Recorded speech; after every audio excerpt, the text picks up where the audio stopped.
Daily Broadside Day 760. I had a run in with an adult film star last night. And sitting there in a restaurant, minding my own business. But I did notice that the next table, there's like 8 or 10 people there.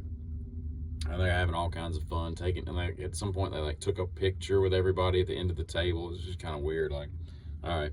Well, at some point, this dude comes over to me and he says, "Hey, sorry to bother you, but did you used to play in a band with me?" And I was like, and I kind of looked at him weird. And he said, "Do you play music?" And I'm like, "I do." He says, "Were you in a band with?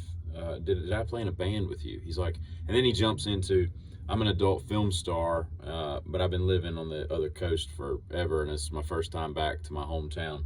And you look so familiar. The whole night I've been sitting here looking at you." And I'm like, "All right, where are the cameras and that?" You know what I mean? So I was like, "No, adult film star. I was not in a band with you. I would probably remember." And the person I was with happened to know him because they've been a lifelong resident of that town, and they're like, "Oh yeah," and they had a mutual friend, so they're like, "Do you know Bobby whatever?" And she's like, "Oh yeah, yeah, yeah." And so they're like, "Oh, all this." So he was, he was very cordial. And he goes back to his table and all that, and I was like, "What in the hell is that?" And they were like, "Yeah, he is an adult film star." And so I had to wait until we got in the car, but I looked it up, and he is an adult film star with a really goofy name. But I was like, he's like 5 years older than me, and I'm like, I got a pretty good memory, but I feel like I could probably remember everybody I've ever played in a band with. It's just kind of an odd thing, little local celebrity there.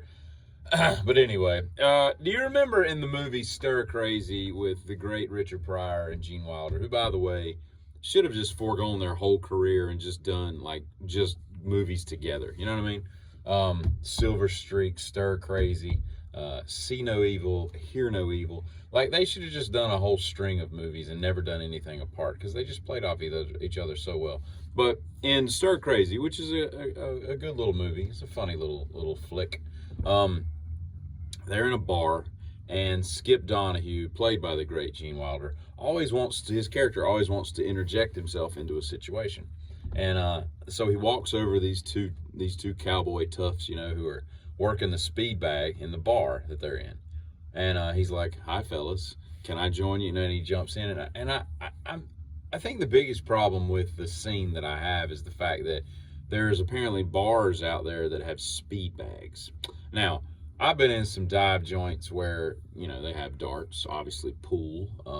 I've even been to a bar where they have the shuffle court board on the sand, which is a very fun game that I was actually pretty good at. I could have done that all night long, but they closed the place and we had to leave. But anyway, I've never seen a bar with a speed bag. And I find it odd that a speed bag would be in a bar because, I can see you sitting there drinking some Miller High Lifes and being like to your buddy, "Hey, you want to throw some darts? That looks fun."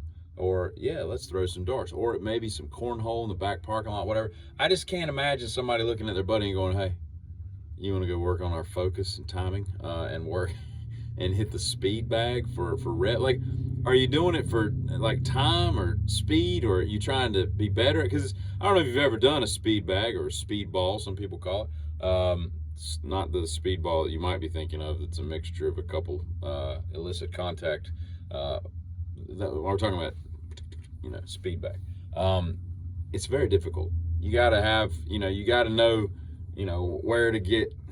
That was a good example, but you can't just go up there and just hit it. Like, it takes a little bit of finesse to get the rhythm going. There's an art to it, And I find it difficult that, A, that you would want to do that in the bar, and that B, your alcohol intake would make you be exponentially greater at it as the night goes on.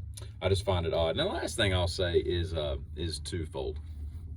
The first thing is, I think we should change the name of water sports. And when I say water sports, some people are into water sports, right? And you may be like, "Oh, that's cool." You're getting to know somebody perhaps, and they tell you that they're into water sports. And you're like, "Oh, cool, yeah, yeah. I like to ski, jet, wakeboard. I like to go to the lake on the weekends when it's nice, in the summer and all." And then they're like, No, I just want you to piss on me."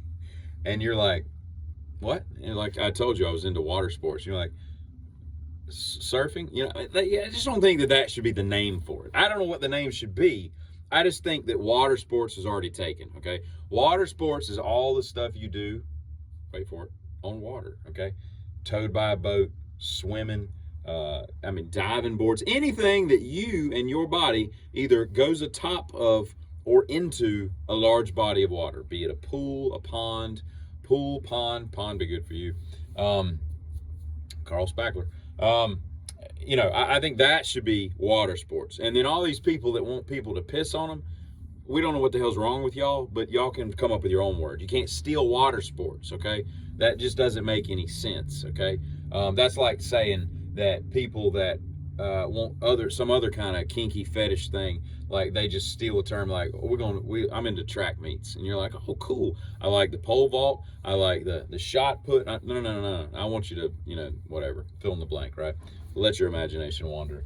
You don't get to just take words and phrases that are already assimilated in our society for valid purposes and repurpose them into your little fantasy world where everybody pisses on everybody. Okay, first of all, I don't know what kind of houses y'all living in, but if I knew that a girl was going to come to my house and one or both of us was just going to piss on each other, I don't even know how I would prepare my house. Am I getting like 8 mil plastic and put down, like I'm getting ready to paint cabinets? Like what's going on? How am I protecting all the stuff that I paid good money for? I don't want you just pissing all over everything, and I don't want to be pissing all over it. That's just not necessary, okay? Regardless of what you want to call it, water sports. It's not even water. It's urine, okay? Yes, it's consistent of water. Call it urine. I have to tell you what, y'all call it urine sports. I'm into urine sports. And then the only thing that somebody can come back with then is like, I don't know if I'd call that a sport. That's just standing there getting pissed on. And again, maybe I don't know enough about water sports, but I don't know. Did you just stand there and get pissed on, or are you actually like throwing a ball? Maybe it is a sport. I don't know. Maybe that's why they call it water sports. Is while you're getting pissed on, y'all are like tossing a medicine ball back and forth, or playing that pickleball with you play on the beach with the little little ball there with the big pickleball things you play in the sand. Maybe a little bocce while you're urinating in your partner's face. I don't know what's going on. And this video will probably get taken down. I'm confused. I'm scared. And anyway, y'all have a great Sunday. Sunday fundy. And don't ever use that phrase because it's stupid, okay? Get it.